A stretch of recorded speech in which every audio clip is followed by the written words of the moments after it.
आपसे जो अपराध कर रहा है, द्रोह कर रहा है, आपका क्षमा बल ये हरि प्रसाद से होता है।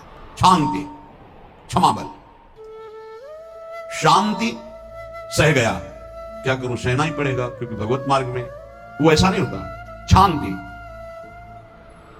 बुरा ही नहीं लगा, हरि कृपा पात्र को बुरा ही नहीं लगा। उमा संत कहे यही बड़ाई, मंद करत जो करे भलाई, ये सीधा शांति की व्याख्या है अपने यहां मंगल गान में। करत जे अनशहन निंदक तिनहु पे अनुग्रह कियो, ये है हरि कृपा, ये है आचार्य कृपा, गुरु कृपा। अपराधी पर भी क्षमा का भाव होना, भला ऐसा है, अपराधी पर भी क्षमा का भाव होना, ये हरि कृपा पात्र में ही होगा, अन्य में नहीं। तो अगर अपने हृदय में ऐसा लगे कि ऐसा नहीं है तो हरिजू से प्रार्थना करनी चाहिए कि कृपा करो, मेरे में सामर्थ्य आवे। दूसरा, अनुसूया, वो किसी भी के प्रति कभी भी कोई दोष दर्शन ही नहीं करेगा। दोष कथन, दोष श्रवण की तो बात जाने दो। अनुसूया, दूसरों के गुणों में दोष ढूंढना ये नहीं होता, हरि कृपा पात्र में ये नहीं था। ये सब भजन के नाश करने वाले, जैसे पहला अपराधी पर क्रोध कर देना, तो माया ने भेजा इसीलिए था कि तुम्हारे साथ व्यवहार ऐसा करे कि तुम क्रोध करो, क्रोध करोगे हमारी ऊर्जा शक्ति नष्ट हो जाएगी, अध्यात्म में जो चलने की थी। और कहीं तुमने संकल्प कर लिया तो भजन शक्ति नष्ट हो जाएगी। तो अगर भजन बल है तो गया, जरूर उसको दंड मिलेगा, पक्का मिलेगा, 100% मिलेगा, लेकिन आप खाली हो गए। ना भजन करने की वृत्ति रहेगी और ना भजन रहेगा, दोनों बात। अनुसूया, किसी के सद्गुणों में दोष देखना, गुणों में दोष ढूंढना, ये हरि कृपा पात्र में नहीं होता। ये बहुत मंगलमयी बातें जिससे हमारा भजन मार्ग पुष्ट होता है। तीसरा, वो बाहर से और भीतर से पवित्र रहता है, हरि कृपा पात्र। शौचाचार का ज्ञान होना चाहिए, वस्त्र आपके पवित्र होने चाहिए, ये बाहरी, जल रज आदि के द्वारा बाहरी पवित्रता। और निष्कपटता, निश्चलता, सत्य भाव, ये अंदर की पवित्रता है। अगर कपट है, छल है, असत्य है तो हृदय मलिन रहता है। भीतर और बाहर से पवित्र रहना, इसमें खास बात क्या है भीतर और बाहर से पवित्र रहने में? भीतर और बाहर से सदैव पवित्र कौन रह सकता है? तो बोले जो पुंडरीकाक्ष भगवान श्री हरि का, प्रियाजू का स्मरण करता रहता है, वो शवाभ्यंतर शुचि, वो बाह्य और अभ्यंतर दोनों से पावन रहता है। तीसरी जो कृपा का लक्षण है, अर्थात वो सदैव भगवत चिंतन परायण, शौचाचार का पालन करने वाला, बाहर और भीतर से हरि कृपा पात्र पवित्र रहता है। लघु शंका में जल पात्र में रखा जाता है, जनेंद्रिय को पवित्र किया जाता है, फिर हाथ रज से धो के, फिर कुल्ला करके, आचमन करके, पैर धोकर, ऐसे पवित्र आचरण, ऐसे पशुवत व्यवहार ठीक नहीं। कुछ लोग ऐसी गलती करते हैं कि जिसमें शौच हुआ जाता है उसी में बैठकर लघु शंका करते, तो सारे वस्त्र, पूरा शरीर अपवित्र हो गया आपका। तो अटैच बाथरूम की व्यवस्था माया ने कर दी है। हमें लगता है कि शौचालय अलग होना चाहिए और स्नान गृह अलग होना चाहिए, थोड़ा ही चाहे भेद हो, अंतराय होना चाहिए पवित्रता के लिए। अगर ये शौचालय है, यही स्नान करना है, यही लघु शंका करनी है, तो पवित्रता का निर्वाह नहीं होता था। यदि जिस उस जगह आप शौच करते हैं, जो बैठकर, उसी पे बैठ के लघु शंका करते हैं, तो आपको पूरा वस्त्र सहित स्नान करना चाहिए पवित्रता के, तभी बुद्धि भ्रष्ट हो जाती है। आपको मंत्र का निरंतर चलना ये कठिन पड़ जाएगा। पवित्रता का निर्वाह करो। देह राग मिटने के बाद एक स्थिति आती है, अवधूत स्थिति, उसमें फिर शरीर की पवित्रता का कोई संबंध नहीं रह जाता। पर अभी तो संबंध है ना देह भाव से, तो बहुत हो से लघु शंका ऐसे करें कि आपके पैरों में, वस्त्रों में छिट्टी ना पड़े, पवित्र रहे। हर समय हमें पवित्र मंत्र जपना है, नाम जपना है, श्री की सेवा में रहना है। बहुत जल्दीबाजी खड़े खड़े लघु शंका की, छिट्टियां पड़ रही, बस ऐसे चल दिए, वो पशुवत आचरण भगवत मार्ग में नहीं चल पाओगे। वो अंदर तुम्हारे व्याकुलता पैदा करता रहेगा, भोगों की, संसार की। शौचाचार का बहुत बड़ा फल है, शरीर राग छूट जाएगा। ये बात समझ, शरीर राग छूट जाएगा। शरीर संबंधी पवित्रता शरीर राग छोड़ा देती है, आंतरिक रहस्य है ये। चौथा, ऐसे कार्यों का अनुष्ठान न करें जिनमें हमारा भजन छूटता है, जिनमें सत्य छूटता है, जिनमें भगवत भाव छूटता है। जैसे आपके ऊपर कृपा हुई, आप भगवत मार्ग में चल रहे हैं, अब आप ऐसे सांसारिक कार्यों का अनुष्ठान कर रहे हैं जिनमें आपकी चित्त वृत्ति बिल्कुल भगवत विमुख हो रही, तो जीवन का लाभ क्या होगा? लाभ तो है भगवत स्मरण से। इसी की मानो टीका है, छठदम शील बिरत बहु कर्मा, निरत निरंतर सज्जन धर्मा।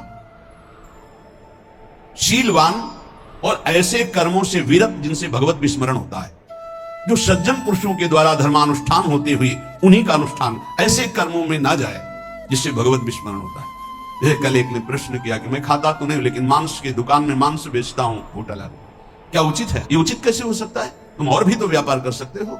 जरूरी है धर्म का पालन करने की इच्छा करते हो, धर्म आचरण करते हो, ऐसा नहीं।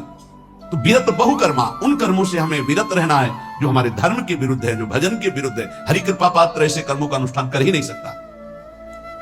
और शारीरिक श्रम इतना जिससे हमारे भजन का तार ना टूटे। जब भजन का अभ्यास किया जाता है तो हर कार्य को सुचारू रूप से करते हुए एकाग्रता भजन में रखी जाती है। हम वो कार्य जल्दी से कर ही नहीं सकते जिसमें भजन छूट जाए और कार्य पूरा हो।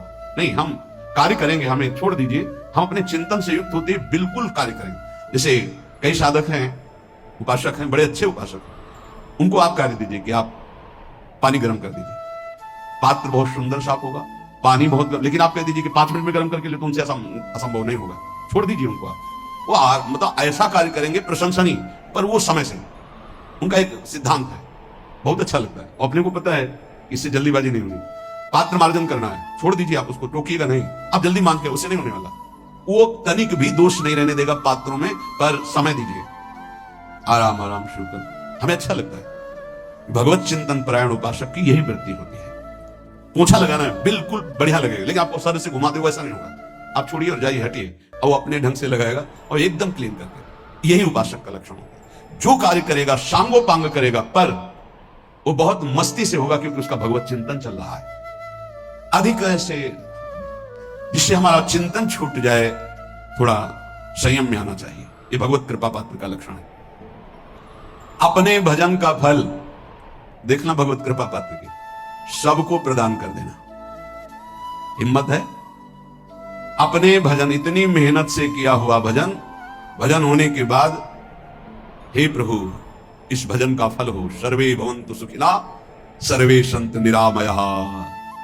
यहां तो कहते हैं महाराज एक माला रोज आपके लिए करता हूं कि आपकी बीमारी ठीक रहे, तो शेष किसके लिए करते हो प्रभु? शेष अगर इष्ट और गुरु के लिए तुम्हारा है कि एक माला करते तो फिर इतनी माला करते तो हमें क्या होगा? सब आपको दे देंगे तो हमें क्या होगा? तभी भजन का रहस्य ले जाना, सबके मंगल के लिए अपने भजन को समर्पित कर देना। देखो भाई भजनानंदी, भजन में अरुचि होने लगेगी? नहीं होने लगेगी। सुबह से शाम तक पसीना चुआए हम और भजन का फल दे दे सबको, तो इसका रहस्य बताते हैं। सबको जीव ही कहा सर्वे भवन्तु सुखिना, तो सर्वत्र विराजमान भगवान वही पलट कर अनंत रूपों में आपके ऊपर बरस पड़ेंगे। ये आंतरिक रहस्य है।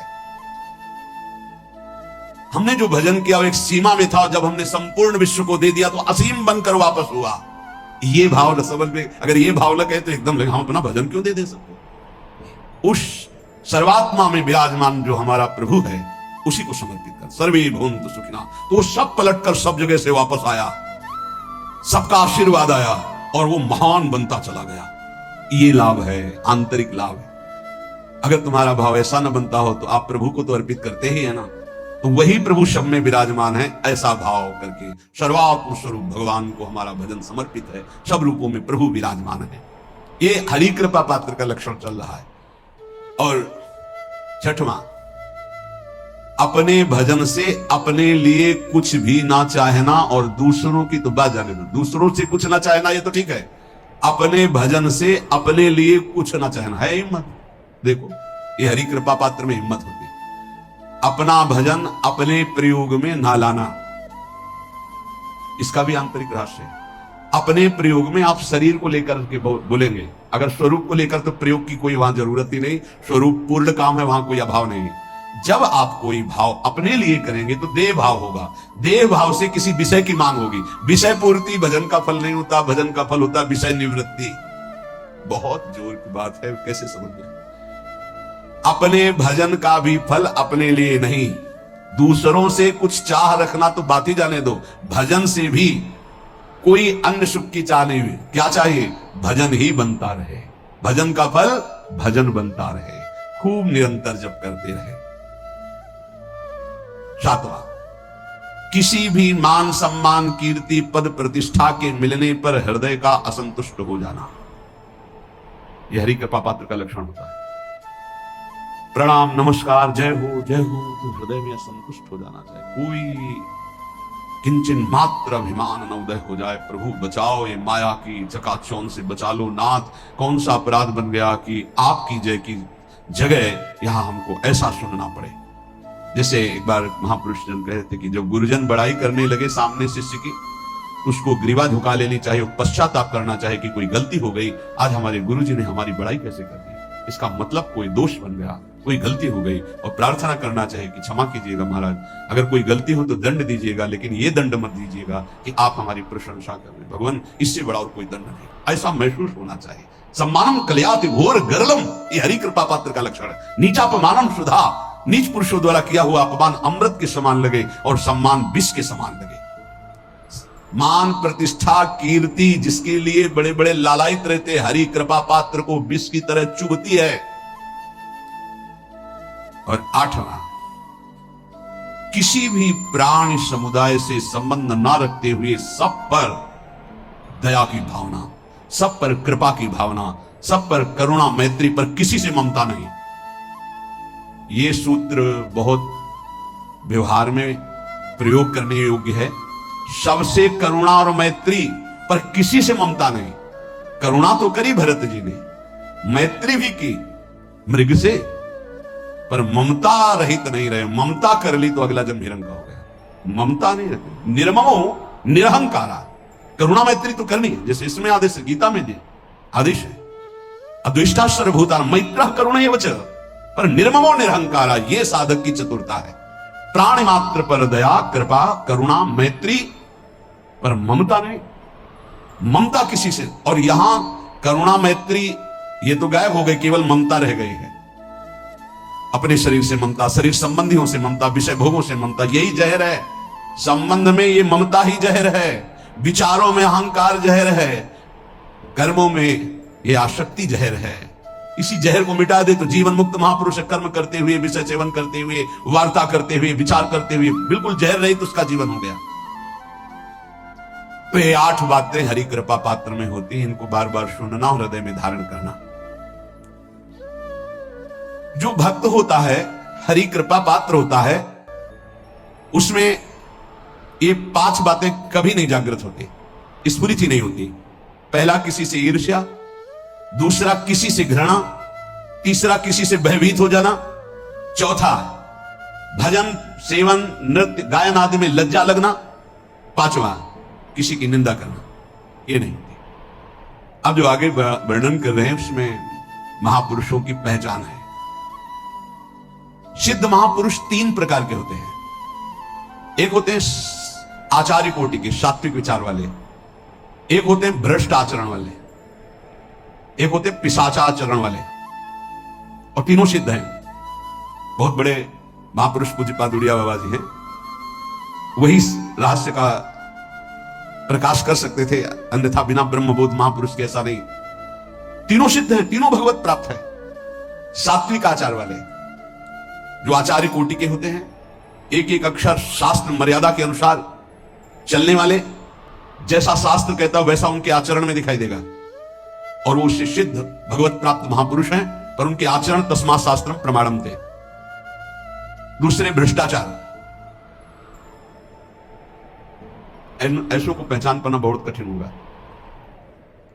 भेष मलिन, आचरण मलिन, जैसे आप में कोई पुराना हो तो शायद जान पाएगा। भगवान दास नाम के एक संत इसी चौराहे पे रहते थे। ये जो चौराहा है, कभी नंगे पड़े रहते थे, कभी वो पा रहे उनके साथ कुत्ता पा रहा है, कभी नाली का पानी पी रहे हैं, और भगवत प्राप्त महापुरुष थे। इसकी पहचान स्वयं की। कोई चाय रखने गया, उठा के ईंट मार दी, गाली दे दी, दौड़ पड़े, पकड़ पाए तो 10-5 घूंसे थप्पड़ मार दिए, ऐसा उनका व्यवहार था। भ्रष्टाचार, हलवा कोई रख गया, खिचड़ी रख गया, कुत्ता खा रहा है, उसी के साथ वो खा रहे, कभी गमछा लपेटे, कभी नंगे, सीधे प्रकृति का वार शरीर से सहते थे, बस चौराहे पे ही रहते थे। बहुत अगर गए तो ये राधा टीला है, बस इतना ही उनका था। राधा टीला से इधर, और इधर थोड़ा चढ़ाई जो है जहां पूज्य श्री चंद्रशेखर बाबा जी वास करते, उसके इधर मतलब चौराहे के बस इतने में ही रहते थे। 12 महीना 20 साल उनको देखा। तो जब काशी से आए हुए थे तो उनको देखा तो उनकी दृष्टि से लगा कि ये स्थिति प्रज्ञ महापुरुष हैं, पर अपने को छुपाए हुए ऐसी लीला करें। पर उनके कुछ ऐसे आचरण थे जिनसे लगा कि इनकी, हमें लगता है बुद्धि खराब है क्या, मतलब पागलपन का दौड़ा है क्या ऐसे। राधा रमन जी दर्शन करने गए तो जो पुंडरीक जी हैं इनके बाबा, वो उस समय थे, उनके पुत्र जो पुंडरीक जी के पिताजी, वो उनके सहायक हुए। करुणा कृपा हुई उनकी, उन्होंने देखा। वो तो बाद में परिचय जाना उनका, हमें पता नहीं, बाद में परिचय। वो पीत वस्त्र धारण किए हुए वयोवृद्ध है ना, डलिया लाए राधा रमन जी को, निकाल करके अपने को प्रसाद मिला। सीधे राधा रमन जी की कृपा का अवलोकन करते हैं और परिक्रमा लगाना। एकदम संकल्प बना, कमंडल में 2 कुलिया रखी, ढक्कन से ऐसे ढक के, और बस मन में आया कि अगर वो बाबा हमसे आते हैं, हमारे कमंडल से कुलिया, सत्य परम सत्य कुलिया लेते हैं और पाते हैं, फिर रख के चल देते, तो मैं मान जाऊंगा कि प्रभु ये आपके धाम के सिद्ध महापुरुष आए हुए थे हम काशी से। क्योंकि काशी में ऐसी लीलाएं देखी थी बड़े अद्भुत कोटि के महापुरुषों को। आपसे सत्य कहते, वो पेड़ हट गया, रमण रेती में था, बीच रोड में था, चबूतरा बना था, वो ऐसे पड़े थे, वहां के हम बैठ गए, बिजली की तरह उठे, रफ्तार से आए, खड़े हो गए बिल्कुल। हमें पता था कि भूषा थप्पड़ इनका प्रसाद होता है। हम कहा उस समय, हम कहा अगर हाथ चलाएंगे तो पकड़ लेंगे ना, बिल्कुल पोजीशन में खड़े। तो बंगाली भाषा में कुछ बोले, वैसे गले में हाथ डाला, ढक्कन हटाया, कुलिया निकाली, पाया कुलिया वहीं रखा, ढक्कन रखा, गए और वहीं लेट गए। सत्य कहते एकदम रोम रोम खड़ा हो गया कि अरे भगवत प्राप्त महापुरुषों को जानना बड़ा कठिन है। कैसे आचरण, भ्रष्ट आचरण से रहते हैं। कभी दिगंबर, कभी गमछा लगा हुआ है, कभी कुत्ते के साथ खा रहे, कभी नाली का पानी पी रहे। पूज्य बाबा कह रहे आचरण मलिन, नाली या पैखाने का भी पानी पीने में उनको कोई भी परेशानी नहीं, गंदे जगह मलिन भाव से पड़े रहना, किंतु वृत्ति हर समय भगवदाकार रहना, भगवदाकार रहना। ये तीसरे पिशाचाचार, गाली गलौज करना, ईंट पत्थर से मारना, हर मलिन चेष्टा बहुत कठिन है, बहुत कठिन है। ये सब देखने को मिला है भगवत कृपा से तीनों प्रकार के महापुरुषों का। वृंदावन में एक आगंतुक संत आए थे बाहर से, वो रात्रि में हर वृक्ष के नीचे खड़े रहते, पैर सूज गए थे, उनको कभी बैठे और लेटे नहीं देखा, खड़े रहते थे। 25 वर्ष के लगभग की बात है। तो उनको जब देखा तो देखते ही उनकी दृष्टि ऐसी थी ऊर्ध्व, लगा तो भगवत प्राप्त महापुरुष है। 45 वर्ष की अवस्था हो, बस खड़े रहते थे, चरण उनके फट गए थे ऊपर से ऐसे खड़े खड़े। रात्रि में एक दिन हिम्मत की, बोलते नहीं थे वो, अरे लाल बहरी ऐसे तो महाराज जी आप कृपा करें। उस समय मदन टेर में आप आए, खड़े हो गए, तो आटे के 4 लड्डू हमें मिले हुए थे, तो आप कृपा करके पाइए। उनका आपका ये जो बाहरी परिवेश है और आपके जो बाहरी लीलाएं हैं, बाहरी लोग तो भले न समझ पाए, पर प्रभु मुझे ऐसा अनुभव होता है आप भगवत प्राप्त महापुरुष है। रो पड़े, कभी हमने उनको ऐसा नहीं देखा, रो पड़े। और उनका ये हमारे गुरुदेव की कृपा है। उनका कब से वृंदावन आ पाए, बोले कुछ दिन में। बोले वृंदावन की रच का प्रभाव कितना दिव्य है कि अब जाने का मन नहीं होता है। पर आप अब दोबारा हमसे मिलने की चेष्टा मत कीजिएगा, कभी दूर से देख लीजिएगा, पर आप कभी मिलिएगा नहीं। आप भक्त हैं इसलिए आपसे संभाषण कर लिया। ये तो आपने सुना, सुबह की लीला, ईंट चल रही थी उनपे, वो दिगंबर खड़े थे, ईंट मार रहे थे लोग, परिक्रमा वाले लोग उनको ईंट मार रहे थे, कई जगह उनकी ईंट लगी। उनको लग रहा था पागल है, नहीं पहचाना जा सकता। 3 प्रकार के महापुरुष होते हैं। एक होते सात्विक आचार वाले, बहुत जो शास्त्रीय आज्ञा वैसे ही अक्षर आपको दिखाई देंगे, आचार्य कोटि के, पवित्र शरीर, पवित्र वस्त्र, पवित्र आचरण, एकदम आचार्य कोटि। दूसरे एकदम भ्रष्ट आचरण, समझ ही नहीं सकते आप। तीसरे पिशाच की तरह, समझ ही नहीं सकते उनको। अब लाभ होता है केवल पहले वाले से, सात्विक, तस्मात् शास्त्रम प्रमाणम थे, इससे जनता का लाभ होता है। इन 2 से विशेष हानि हो जाती है, क्योंकि इनके आचरण ऐसे होते हैं, साधु अवज्ञा तुरंत भव, बहुत जल्दी विनाश होता है ऐसे महापुरुषों के अपमान से। सात्विक महापुरुषों के नहीं, अगर उनसे अपमान भी हो जाएगा तो क्षमा करेंगे वो सब। इनको न क्षमा से मतलब है, न पिटाई से मतलब है, इनकी दैवी शक्ति तुम्हारा नाश कर देगी। ऐसे से बहुत, क्योंकि इनको समझ में नहीं आएगा ना, काशी में भी देखा कुल्हड़ चल रहे हैं सब, और ब्रह्माकार वृत्ति है, लोग समझ नहीं पा रहे हैं, चाहे कि कुल्हड़ जमाए मार रहे हैं उनके ऊपर ऐसे किया। बिल्कुल जो चर्म है प्रकृति को सहते सहते भैंसे के जैसे हो गया मोटा एकदम, और उनके ऊपर मार पड़ रही है, वो मुस्कुरा रहे हैं, चल रहे हैं, उनका गजब हो गया, ब्रह्माकार स्थिति महापुरुष के सामने, ऐसे कुछ समझ ही नहीं पाता। तो कह रहे हैं ऐसे भक्तों से प्रायः सबकी हानि हो जाती है, क्योंकि समझ पाते नहीं कि स्थिति क्या है, और जब उनका अपमान करते हैं, उनको मारते हैं, पीटते हैं, उनका सर्वनाश हो जाता है। वो करते नहीं है, उनका प्रभाव कर देता है, पर सात्विक महापुरुषों से किसी का मंगल नहीं होता। इसलिए समाज का परम मंगल शास्त्र के द्वारा आचरण किए हुए जो सिद्ध महापुरुष हैं उनसे होता है। ये दो प्रकार के महापुरुष जो होते हैं, कई तरह से हानि हो जाती है, आप समझ ही नहीं पाएंगे, आप अपमान कर देंगे, अनिष्ट हो जाएगा आपका, क्योंकि यहां ना क्षमा है ना दंड है, दैवी शक्तियां उनकी सुरक्षा में लगी हुई, वो सर्वनाश कर देंगी। इसलिए बाबा परिचय बता रहे हैं कि अगर तो इनको पागल ना समझा जाए। ये प्रायः जैसे एक बार बताया था कि हरगोविंद जी के पंडाल में रास हो रहा था, एक दिगंबर महापुरुष आए और वो ऐसे खड़े थे पीछे से, क्योंकि आरती करने के बाद पीछे लाला वल्लभ जी की गए तो पीछे ही खड़े होना था, तो बिल्कुल पास बूट पहने हुए मारा लात पीछे से, वो मुभरा गिर गए, आराम से खड़े हुए, रास को ऐसे नेत्रों से हल्का सा वो बस फिर चल रही है, वो पीछे 10 बार लात मारता गया, वो मुड़ के नहीं देखा किसने मारा, पीछे पीछे हम 10 कदम चले, गजब हो गया, ऐसी स्थिति इस महापुरुष की। और ये बावरा जान नहीं रहा कि अपना सर्वनाश कर दिया हमने, और वो गजेंद्र की तरह मतवाले ऐसे ठोगला की तरफ चल के नहीं। कैसे समझोगे महापुरुषों को, बाहरी व्यवहार। अभी 10-12 वर्ष की बात है, यमुना के पार ऐसे खो करके रहते थे दिगंबर एक महात्मा, अब है कि नहीं मुझे पता नहीं, पहले यमुना किनारे जाते थे बैठने, तो बस वो चीखते थे, राजकुमारी राजकुमार, राजकुमारी राजकुमार, यमुना पार से राजकुमारी राजकुमार, वैसे घास नोच नोच के जैसे गाय खाती है ऐसे खाते थे घास, और चिल्लाते क्या थे, राजकुमारी राजकुमार, किसको, प्रिया प्रीतम, राज डाली है ना, वैसे वृंदावन की तरफ खड़े होते ऐसे कहते राजकुमारी राजकुमार। कैसे कोई महापुरुषों को, भगवान कृपा करे कि किसी भी महापुरुष का कभी कोई अनिष्ट हमारे द्वारा ना हो, कहीं कोई अमंगल बर्ताव ना हो जाए। इसलिए परिचय बताया कि आप सोच सकते हैं कि ऐसे भला महापुरुष हो सकते हैं, हाँ पक्का, तीनों प्रकार के महापुरुषों के दर्शन हुए।